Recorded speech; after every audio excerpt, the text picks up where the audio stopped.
Guys, swerte ko. Kasi yung customer ayaw niyang tanggapin, hindi daw order niya. Ano ang gagawin ko dito? Di ba? Maraming hot dogs. Ayaw niya kasing tanggapin. Pinigay ko naman sa kanya.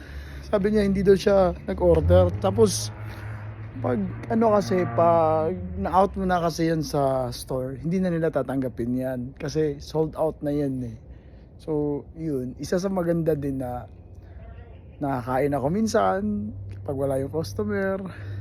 Minsan nakakadala ako ng grocery. Ganyan. So, ganito lang yung buhay, delivery. Minsan, pag jackpotin ka, hindi mo naman ninakaw yan eh. Hindi ko naman, wala man ako nagikawat. Bali, ako man ang gikuan. Ni-deliver na ako, ayaw niyan dawaton. Siyempre, iyahaman na, ayaw man niya, di ako ano lang, kana pa, di ba? More pagkain. Dami kaya yan. Dagan kaya na. Until next time.